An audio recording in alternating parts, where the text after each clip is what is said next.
Hello, replay viewers. My name is Nicole, and this is my husband Daniel. And I blog at theladypreferstosave.com, where we discuss all things minimal and how making the minimal mindset manageable will save you on your monthly budget. So today we want to discuss something that's very timely about how you can save money on your household budget by knowing how much your yearly power consumption is. And for us, this is really, really important because we live in a 21 square foot home in the Deep South. And this is my first time being a homeowner. This is my husband's second time. And for us, it's very, very important for us to keep our budget at a minimum. One way we do that is by understanding what our electric consumption is. And also taking note that when we first moved in 4 years ago, our original power bills were $380 a month. This may seem average for some parts of the country, especially in California and Hawaii, where they don't have as many cooperative electric exchanges as they do in the South and on the East Coast, where I'm originally from. But that's still quite a bit of money when you consider that the average homeowner is only supposed to budget under 10% of their overall income for all their utilities combined, including their water, their gas, their trash pickup, and their electric. Considering also that we live in the South and we have that variable expense that no matter how much you bill for electric, no matter how incrementalized it is, we have summers where, 150 is a lot, where you can go from having a $3 to a $4 to a $450 a month with your air conditioning bill. So we immediately knew within a few months that there was something really, really wrong with our electric bill. So what we started to do was research what our options were to get that at something that was more manageable and more budget friendly for us, because at the time we were also paying our debt down using the Dave Ramsey system. So one of the first things that we did was write our electric company. And we wrote a letter, we did it 2 or 3 times, and we basically said we need someone to come out and check our meter. We had called downtown to our city office and found out that none of the meters in our neighborhood had been serviced since 1974. So that's quite a while. They actually don't have to federally do that until you request it. It does not cost anything to have this requested, so it's something that everyone should really do. The second thing was we made sure that each month we were keeping an Excel sheet of how much we were spending and how much the bill was per season. And the third thing we did was we called our electric company and we said we would like to request a green update of the property. And what that means is they will come out to your property, they will go through your house, they will go through your basement and your shed and your attic and anywhere that you need on your property, and to tell you outlet by outlet what your usage is and where you can cut back on your cost. And this was the big savings for us because we found out that it actually wasn't the air conditioner. It was one of the plugs behind our refrigerator. It was some of the plugs where we had a lot of televisions and electrical outlets. There were surges that were going unchecked. And then we also found out, that small appliances and phantom power leaks were costing us over $220 a month. So this check, we also found out the service check is a free service at every electric company and co-op in the country. So we had that check, and then we started reconfiguring how our power was being used.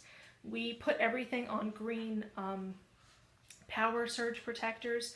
We made sure that when we went to sleep at night, if it was something that was not vital to the house, yes, it's a free service. All you have to do is to call and request it, because the EPA regulates that this has to be a free service for people, so that people in lower income communities and people in the upper echelons can both utilize this. So this is as of 2012. It is a federal mandate. This is a free and mandated service, and everyone should really be doing it. But what we found out is that just by unplugging things at certain times, we could give ourselves a lot of extra money back into our budget.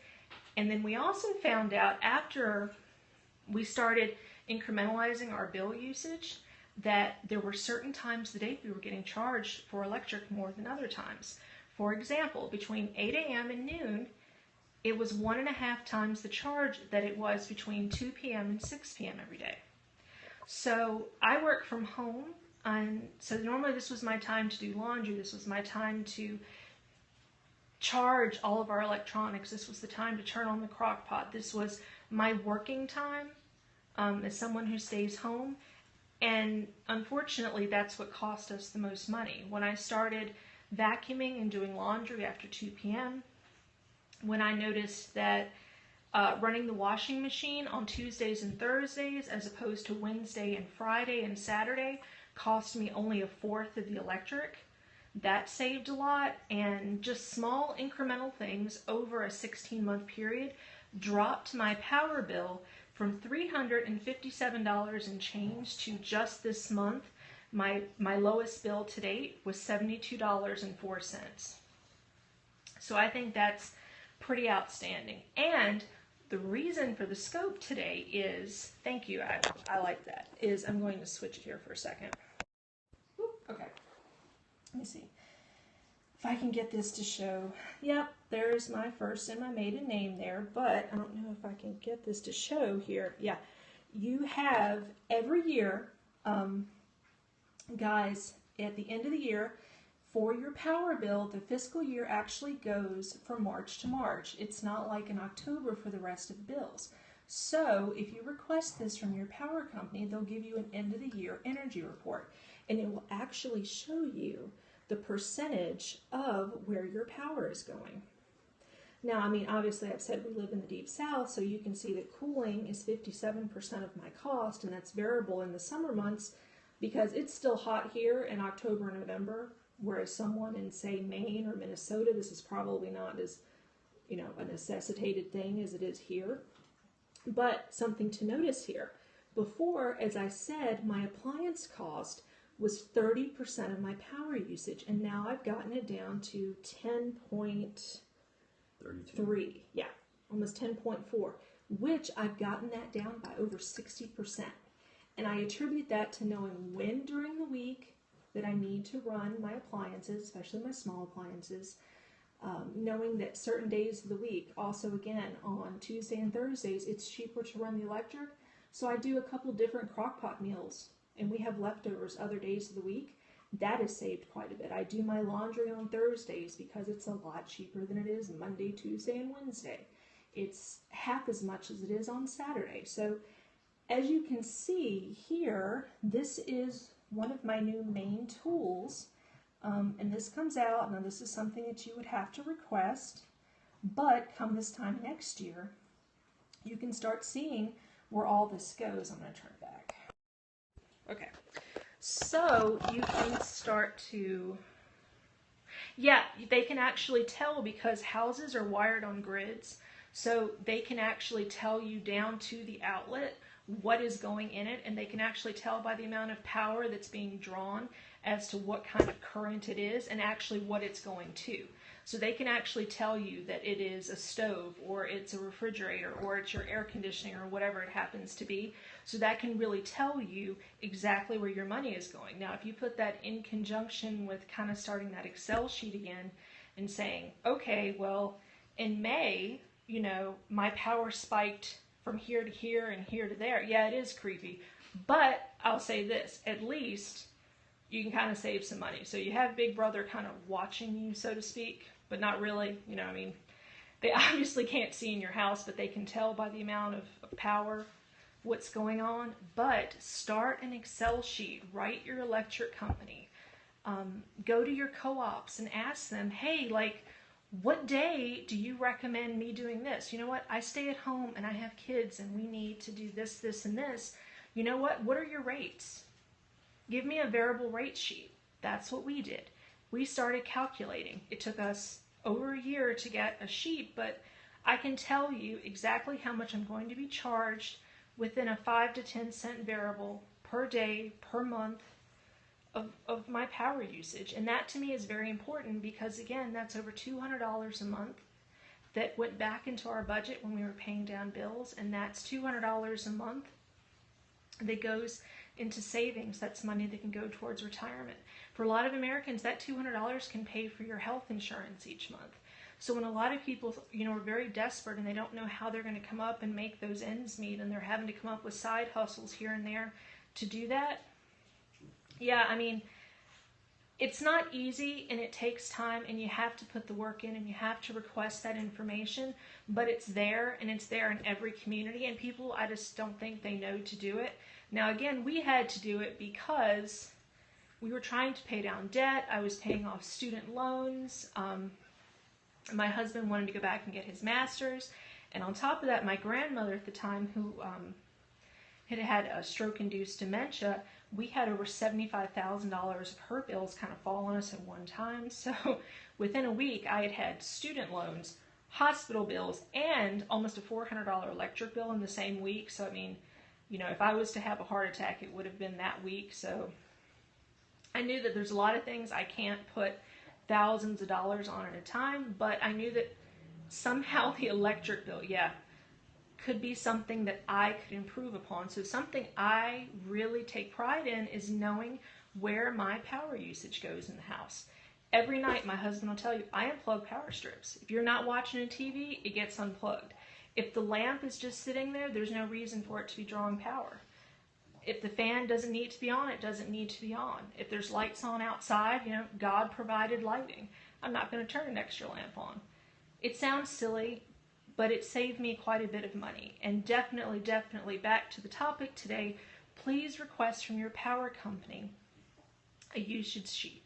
Go to your co-op and ask them to come out and do a power survey of your house, and to see ways that you can fix those outlets in your house, little ways that you can unplug this or change the days of your cleaning schedule more conducive to not what you need to do, but how much you're willing to pay. There's no reason to give that money away to a company for power surges and phantom leaks in power that just don't need to be there. So my advice, we have a week left, a little over a week left in this month before the end of the power and the utility consumption, the fiscal end to the power year, so to speak, for utility companies. Request that information, get on the list, have someone come out. And as a side note, when they do come out, now it usually takes a week or two for them to come out, because obviously they have to put you on a list and an inspector will come out. We were provided with free energy efficient light bulbs from GE, which are $5, $6, $7 a piece at Walmart. We were given 2 packs. We were given 2 power strips. And each one of those retailed for over $20 a piece on Amazon. And then we were given information on rebates if we wanted to have someone come out, for example, and service our central air system, or if you have a central vacuum system in your house, your power company will actually in many areas reimburse you for up to 75% of those costs. So we were given that information, which is really handy, and it's something we keep in our bill box in case we decide to do that later on. But just for having them come out and telling us how to save money, we got $100 worth of free swag. So it was pretty good. All around, it's really eco-saving, and it saves us about $300 a month. Oh yeah, easily. So that's my advice. If you want another way to figure out how to shave a couple $100 off your budget every single month, call your power company and see if there's ways that you can lower your power consumption. You can help lower your carbon footprint and your emissions load in your house. You can have a greener home, a more safer home, and especially for ladies and gentlemen who work at home, you can make your time and your power work for you. You don't have to just give your money freely away. You have options, and so I recommend it. Please contact your power company, and for this Wednesday Ways to Save, figure out ways to make your energy use work for you. So thank you, everybody, and have a great night. Thanks.